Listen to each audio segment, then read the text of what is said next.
ഒരു വീട്ടിന്റെ മുറ്റത്ത് ഒരു 4ാം ക്ലാസ്സിൽ പഠിക്കുന്ന ഒരു കുട്ടി കളിച്ചുകൊണ്ടിരിക്കുകയാണ്. ആ ഉമ്മർത്തിരുന്ന് ആ കുട്ടിയുടെ അച്ഛൻ പത്രം വായിക്കുന്നുണ്ടായിരുന്നു. ആ കുട്ടി കളിച്ചുകൊണ്ടിരിക്കുന്ന ഇടയ്ക്ക് അടുത്തുള്ള സൈക്കിൾ ഒന്ന് ചവിട്ടാനായിട്ട് ശ്രമിച്ചു. സൈക്കിൾ ചവിട്ടാൻ നോക്കിയപ്പോൾ അത് മറിഞ്ഞു വീണു. എത്ര നോക്കിയിട്ട് അതൊന്ന് പൊക്കിയെടുക്കാൻ ആ കുട്ടിക്ക് സാധിച്ചില്ല. അവൻ അത് അവിടെ ഇട്ട് ഉമ്മർത്തി വന്നിരുന്നു.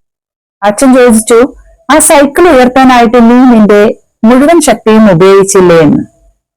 അപ്പോൾ കുട്ടി പറഞ്ഞു, ഞാൻ എന്റെ ശക്തി മുഴുവനായി ഉപയോഗിച്ചു, പക്ഷെ അത് ഉയർത്താൻ സാധിച്ചില്ല.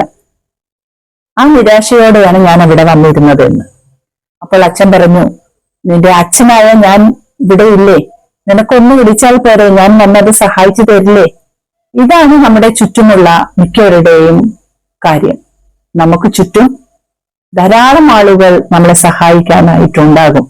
പക്ഷേ അവരുടെ ഒന്നും സഹായം നമ്മൾ ആവശ്യപ്പെടാതെ നമ്മൾ വീണ്ടും വീണ്ടും നിരാശയിലേക്കും ബുദ്ധിമുട്ടുകളിലേക്കും മാറിപ്പോവുകയാണ് ചെയ്യുന്നത്. അപ്പോൾ ഒന്ന് ശ്രദ്ധിക്കുക. നമുക്ക് നന്നായി ഓരോ കാര്യങ്ങൾ നേടാനായിട്ട് ആഗ്രഹങ്ങൾ ഉണ്ടാകും.